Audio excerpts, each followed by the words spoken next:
नमस्ते बच्चों, मेरा नाम है आशुतोष दुबे और आप लोग देख रहे हैं मेरा यूट्यूब चैनल एक्स्ट्रा पीरियड।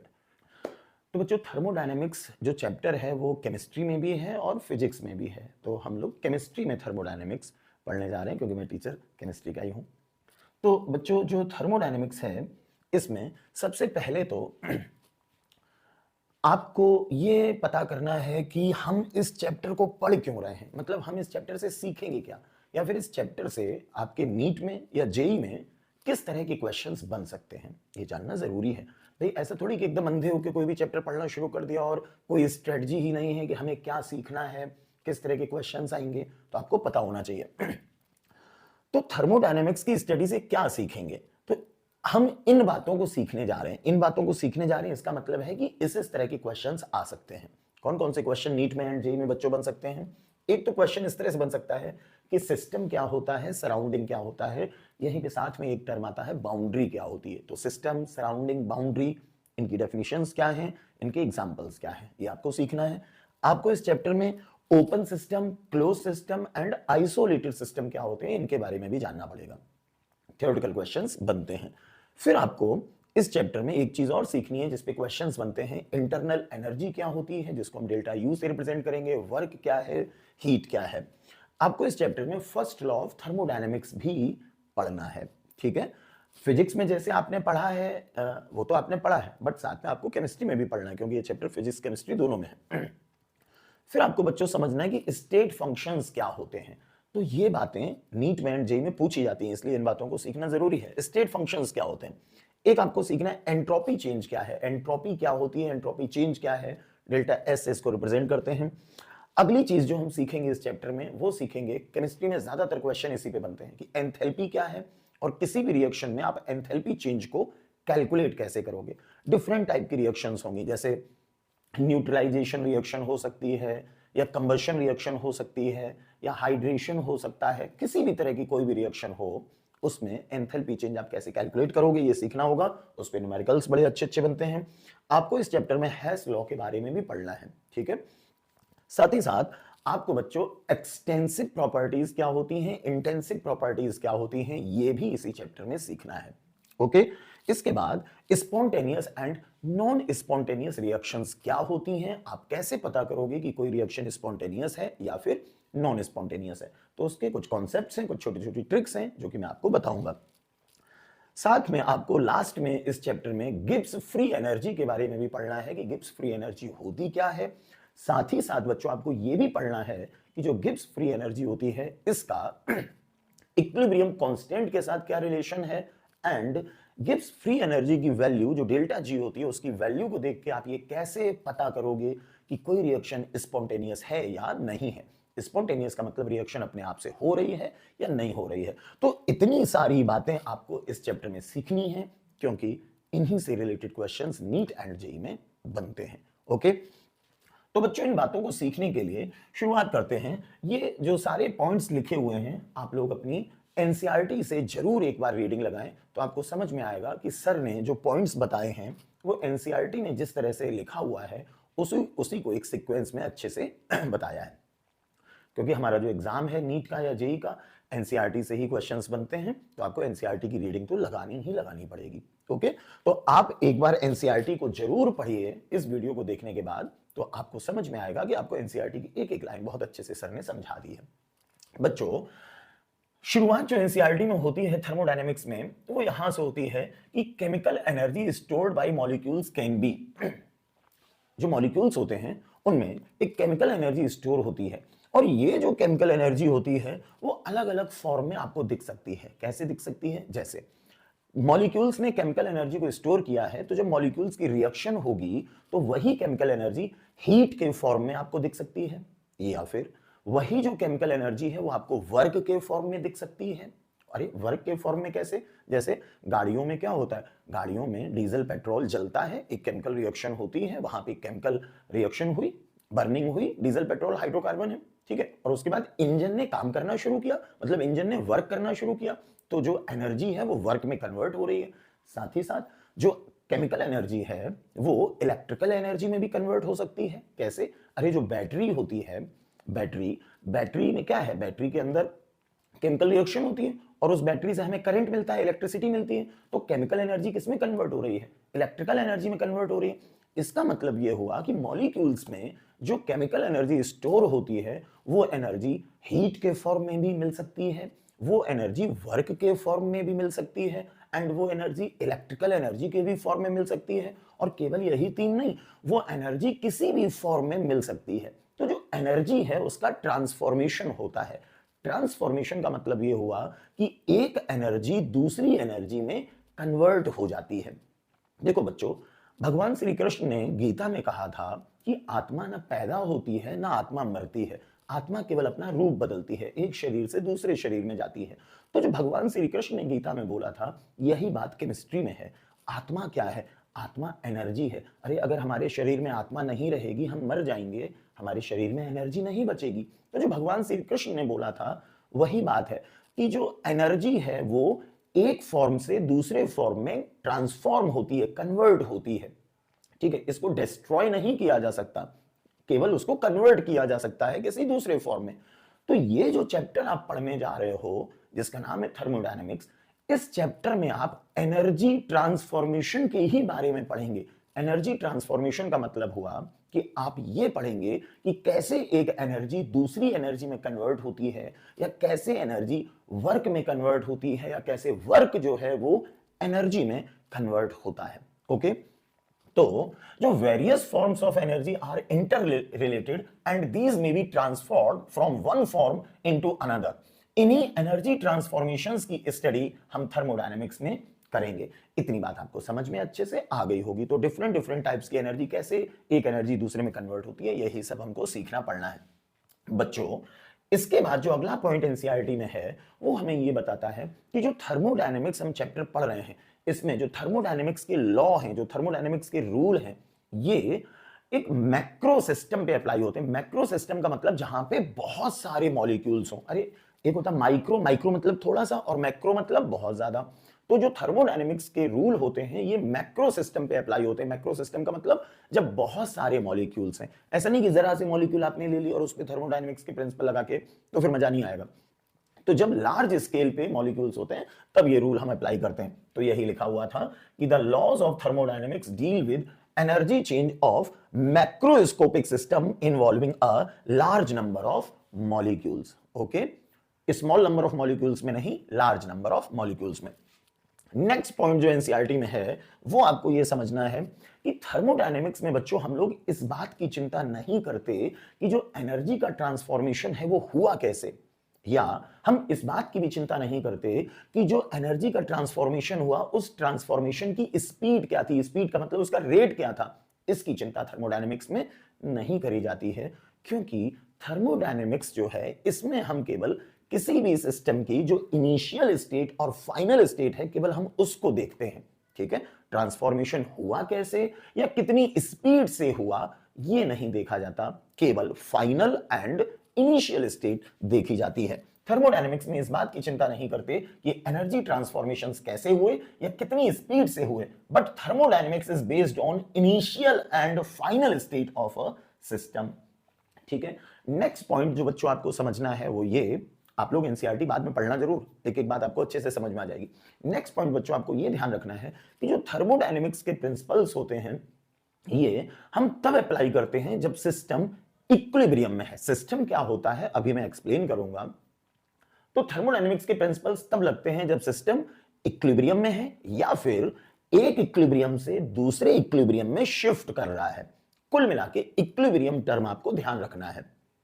तो थर्मोडायनेमिक्स के प्रिंसिपल्स कब लग रहे हैं? जब सिस्टम इक्विलिब्रियम में है या फिर एक इक्विलिब्रियम से दूसरे इक्विलिब्रियम में शिफ्ट कर रहा है। तो अगली बात यही थी कि laws of thermodynamics apply only when a system is in equilibrium और moves from one equilibrium state to another equilibrium state. तो ये कुछ मेन बातें थी जो शुरू में इंट्रोडक्शन में इस चैप्टर में लिखी हुई हैं। इन पे थ्योरेटिकल क्वेश्चंस किस तरह के बन सकते हैं, ट्रू फॉल्स टाइप के बन सकते हैं। 4 ऑप्शन देंगे और बोलेंगे इनमें से कौन सा स्टेटमेंट सही है या कौन सा स्टेटमेंट गलत है। तो जो स्टेटमेंट सही है गलत है इनमें से अगर बनेगा तो आपको जो मेन बातें ध्यान रखनी है वो यहां से अब तक हमने जो सीखा है।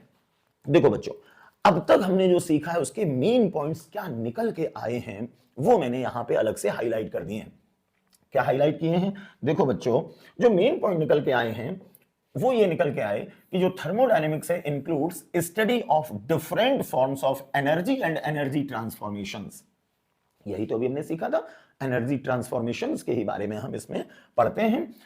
Most commonly heat into work and vice versa का मतलब उल्टा पुल्टा, हीट इनटू वर्क या फिर वर्क इनटू हीट। इसके बाद जो एक चीज और निकल के आई जो अभी मैंने पिछले पेज पे आपको एक्सप्लेन किया था उससे, कि जो थर्मोडायनेमिक्स के प्रिंसिपल्स होते हैं ये तब हम अप्लाई करते हैं जब सिस्टम इक्विलिब्रियम में है। तो ये जो मेन पॉइंट है वो यहां पे 3 पॉइंट लिख दिए हैं। ये पहला पॉइंट हो गया और दूसरा पॉइंट ये हो गया कि laws of thermodynamics apply only when a system is in equilibrium और moves from one equilibrium state to another equilibrium state. Okay, इसके बाद बच्चों थर्मोडायनेमिक्स फिजिक्स में भी है, थर्मोडायनेमिक्स केमिस्ट्री में भी है। तो जब हम थर्मोडायनेमिक्स को केमिकल रिएक्शंस में अप्लाई करते हैं तो इसी को हम बोल देते हैं केमिकल थर्मोडायनेमिक्स। तो नेक्स्ट पॉइंट ये था जो कि तीसरा पॉइंट है कि the branch of thermodynamics which deals with study of chemical change is called chemical thermodynamics. Okay, यहां तक शुरू की बातें जो थी वो आपको समझ में आ गई हैं। अब बच्चों जरा आगे बढ़ते हैं इस चैप्टर में। इस चैप्टर में आगे कुछ थर्मोडायनेमिक टर्म दिए गए हैं। अब ये जो थर्मोडायनेमिक टर्म्स हैं जरा इन पे हमें ध्यान देना है, ये कौन कौन से टर्म यूज होते हैं। थर्मोडायनेमिक्स टर्म में एक टर्म बच्चों यूज होता है सिस्टम, एक टर्म यूज होता है सराउंडिंग और एक टर्म यूज होता है बाउंड्री। तो ये सिस्टम क्या होता है, सराउंडिंग क्या होता है, बाउंड्री क्या होती है, ये हमें सीखना है। देखो बच्चों, सिस्टम क्या है? कोई भी ऐसी जगह जिसमें आप अपना कोई एक्सपेरिमेंट कर रहे हैं उसको हम बोलेंगे वो सिस्टम है। जैसे मान लो मैंने एक यहां पे ये स्टील का डब्बा छोटा सा लिया है, ठीक। ये एक स्टील का जो डिब्बा है इसके अंदर आपने पानी भरा या कोई और चीज भरी, ठीक, और आप इस पानी में कोई एक्सपेरिमेंट कर रहे हैं, देख रहे हैं, तो ये जो पूरा डिब्बा है ये पूरा डिब्बा कहलाएगा, ये है सिस्टम। जैसे कुकर में खाना पकता है, कुकर में दाल पक रही है और उस दाल के ऊपर आप कोई ऑब्जर्वेशन करना चाह रहे हैं, तो जो कुकर है वो है एक सिस्टम। एक ग्लास है जिसमें आप पानी पीते हैं, उस ग्लास में आपने कोई केमिकल लिया है या चाय भरी है या दूध भरा है, कुछ भी है, उस पे आप कोई ऑब्जर्वेशन करना चाह रहे हैं, तो वो जो ग्लास है वो है एक सिस्टम। मान लो मैं अपने इस स्टूडियो में जो हवा है, इस हवा पे कोई ऑब्जर्वेशन करना चाह रहा हूं, तो ये मेरा पूरा स्टूडियो जो है ये कहलाएगा एक सिस्टम। तो सिस्टम का मतलब आपको समझ में आ गया होगा। कोई भी ऐसी जगह, इस हमारे यूनिवर्स की कोई भी ऐसी जगह, चाहे वो छोटी जगह हो या बड़ी जगह हो, जिसमें हम कुछ ऑब्जर्वेशंस करते हैं, उसी को हम बोलते हैं सिस्टम। बात समझ में आ गई? ठीक है। जैसे आप कोल्ड ड्रिंक पीते हैं, तो कोल्ड ड्रिंक की जो बॉटल है उसके अंदर जो कोल्ड ड्रिंक भरी है उसमें गैस भी डिसॉल्व है, वाटर भी है। अब उस कोल्ड ड्रिंक में अगर आप कोई ऑब्जर्वेशन कर रहे हैं, तो जो कोल्ड ड्रिंक की बॉटल है, उस कोल्ड ड्रिंक की बॉटल को हम बोलेंगे ये हमारा सिस्टम है। आई बात समझ में? तो देखो बच्चों, सिस्टम क्या होता है, सिस्टम के बारे में लिखा हुआ है, a system in thermodynamics refers to that part of universe in which observations are made.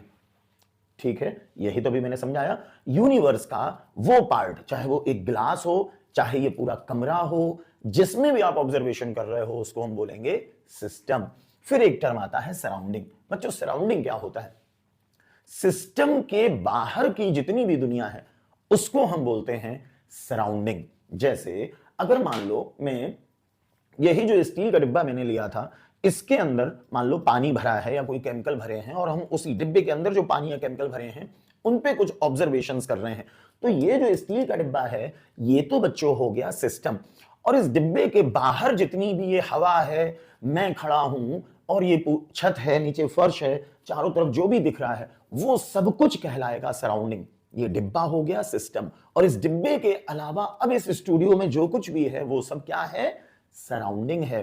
तो सिस्टम के बाहर जो कुछ भी यूनिवर्स का पार्ट है उसी को बोला जाता है सराउंडिंग। सिस्टम समझ में आया, सराउंडिंग समझ में आया। इस डिब्बे में एक्सपेरिमेंट अगर कर रहे हैं तो ये डिब्बा है सिस्टम, इस डिब्बे के बाहर की सारी दुनिया है सराउंडिंग। और यहीं पे बच्चों एक बात ध्यान रखनी पड़ेगी, ये जो डिब्बा है, देखो यहां पे एक तीसरा नाम और लिखा है। तीसरा नाम क्या लिखा है? बाउंड्री।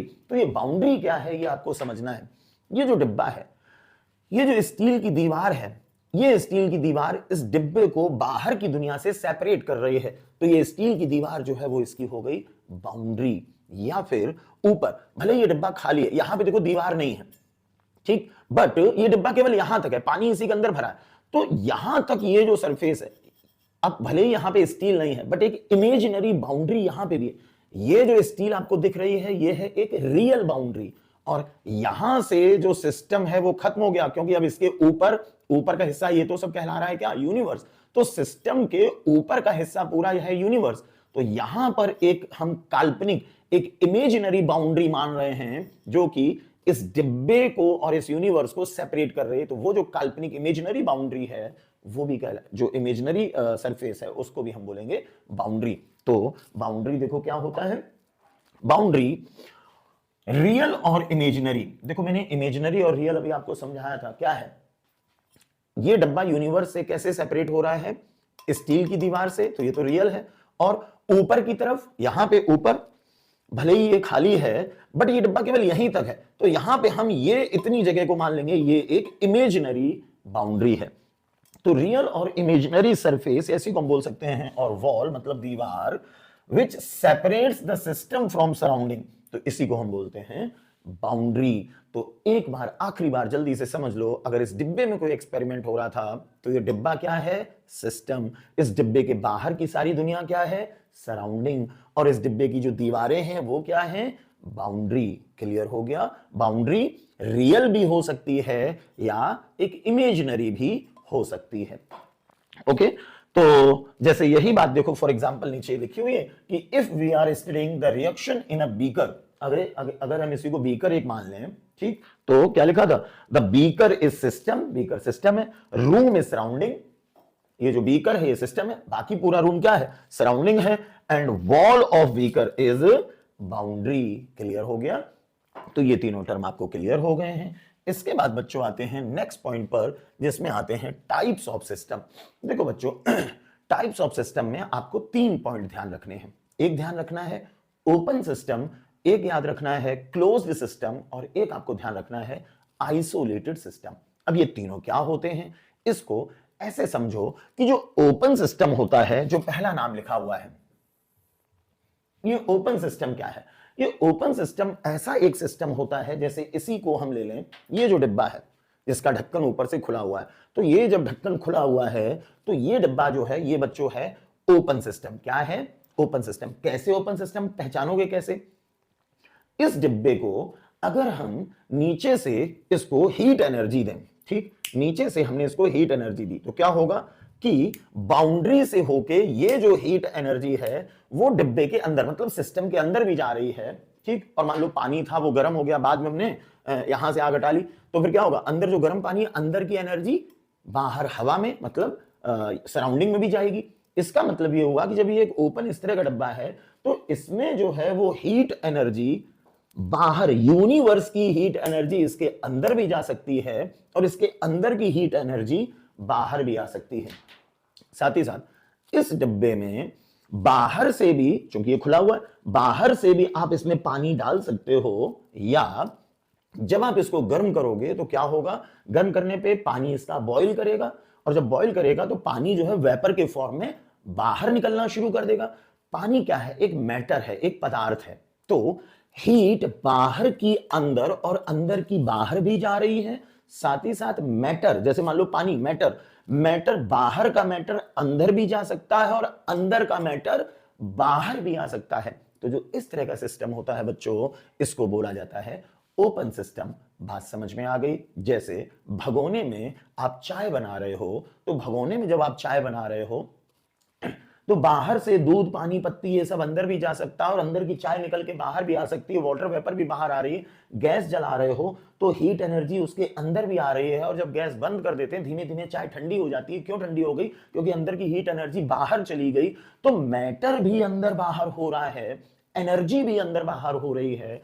ऐसे सिस्टम को बोला जाता है ओपन सिस्टम। तो ओपन सिस्टम की बात आपको समझ में आ गई। ओपन सिस्टम क्या होता है, ओपन सिस्टम में देखिए, in an open system there is exchange, मतलब इसका इसमें और इसका इसमें, there is exchange of energy and matter between system and surrounding. अरे मैटर मतलब कोई भी पदार्थ, कोई भी केमिकल हो, पानी हो, दूध हो, चाय हो, हवा हो, कुछ भी हो, हर चीज एक मैटर है।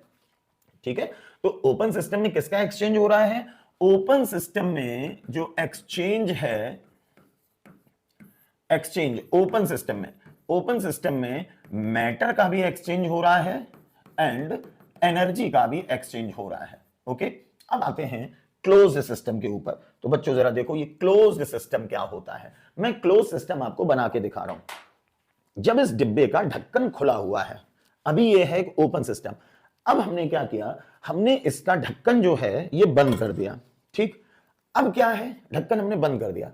अब ये हो गया कि जब आप इसको बाहर से हीट एनर्जी देंगे, ये देखो बाहर से मैं हीट एनर्जी दे रहा हूं, तो बाहर से जब हीट एनर्जी दे रहा हूं तो ये हीट एनर्जी इसके अंदर जाएगी, बिल्कुल जाएगी। अंदर अगर पानी भरा है गर्म होना शुरू कर देगा।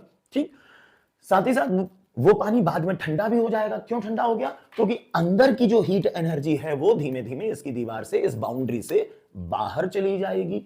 इसका मतलब ये हुआ कि ये जो एक बंद डब्बा है, इसमें हीट एनर्जी बाहर की अंदर भी जा रही है और अंदर की बाहर भी जा रही है। लेकिन ये चारों तरफ से बंद है। जब चारों तरफ से बंद है तो इसके अंदर ना बाहर की हवा जा पा रही है, ना बाहर का पानी जा पा रहा है। और जब ढक्कन बंद है तो अंदर भी जो पानी, दूध, चाय जो भी भरी है वो भी इससे बाहर नहीं जा सकती है। इसका मतलब ये एक ऐसा सिस्टम है जिसमें एनर्जी तो अंदर भी जा रही है, एनर्जी बाहर भी जा रही है, लेकिन जो मैटर है, बाहर का मैटर अंदर नहीं जा पा रहा है, बंद है चारों तरफ से, और अंदर का मैटर बाहर नहीं जा पा रहा है। ऐसे जो सिस्टम होते हैं इनको बच्चों बोला जाता है क्लोज्ड सिस्टम। क्लियर? तो क्लोज्ड सिस्टम में क्या मैंने बोला, क्लोज्ड सिस्टम में आपको ध्यान रखना है कि यहां पे मैं केवल एक्सचेंज बता रहा हूं, किनका एक्सचेंज हो रहा है। तो जो क्लोज्ड सिस्टम है इसमें एक्सचेंज केवल होगा एनर्जी का, जैसे कि अभी मैंने एक बंद डिब्बे का एग्जांपल आपको बताया। तो देखिए क्लोज सिस्टम में क्या होता है, in a closed system there is no exchange of matter. जैसे ये है, चारों तरफ से बंद है, मैटर का एक्सचेंज नहीं होगा, किसी पदार्थ का आदान प्रदान मतलब एक्सचेंज नहीं होगा, but exchange of energy is possible between system and surrounding. Between system and surrounding, system क्या? ये डब्बा सिस्टम है, डब्बे के बाहर की सारी दुनिया सराउंडिंग है, डब्बे की जो दीवारें हैं वो बाउंड्री है। तो ओपन सिस्टम में मैटर एनर्जी दोनों का एक्सचेंज होता है, क्लोज्ड सिस्टम में केवल एनर्जी का एक्सचेंज होता है। और इसके बाद बच्चों एक है यहां पर आइसोलेटेड सिस्टम। ये आइसोलेटेड सिस्टम क्या होता है, इस आइसोलेटेड सिस्टम को भी जरा समझेंगे। जैसे ये एक थर्मस है, ठीक, अब ये जो थर्मस है ये बच्चों एक आइसोलेटेड सिस्टम है। कैसे? चारों तरफ से इसका ढक्कन बंद है, ठीक। अब ये जो थर्मस है इसमें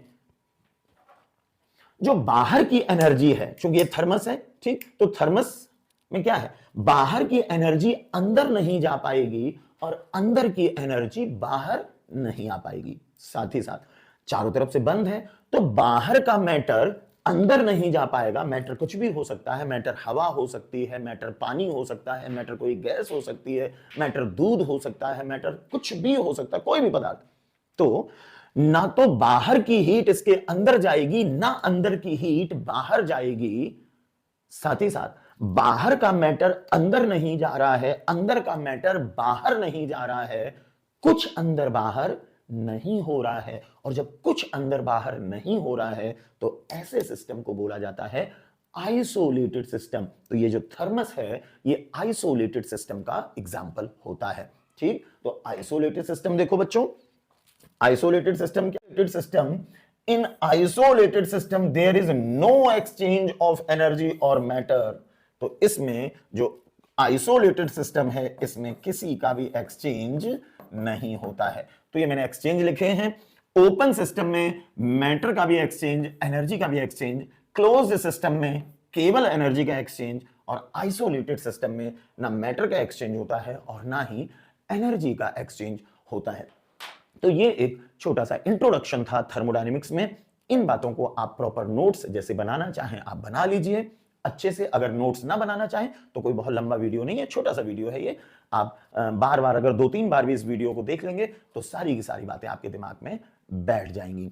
ऑफलाइन क्लास में जैसे चल रहा है बच्चों, उसको अच्छे से करते रहिए और YouTube पे बस इसी तरह से 15-15, 20-20 मिनट के छोटे छोटे वीडियो से थोड़ा थोड़ा हम लोग सीखते रहेंगे, ताकि कुछ एक्स्ट्रा, जैसे कि मेरे चैनल का नाम है एक्स्ट्रा पीरियड, तो एक एक्स्ट्रा पीरियड है छोटा सा, जिसमें आप 15 से 20 मिनट में कुछ इंपॉर्टेंट बातें समझ सकते हैं। ठीक है, तो अभी इस वीडियो को मैं लंबा नहीं खींचूंगा, आप पहले इतनी बातें प्रॉपर तरीके से लिखिए, समझिए, और नेक्स्ट वीडियो में इससे आगे की बातें मैं शुरू करूंगा। ठीक बच्चों, तो all the best, love you, tata bye bye, अच्छे से पढ़ाई करते रहो और सिलेक्ट होना ही होना है। बाय बच्चों, लव यू, बाय बाय।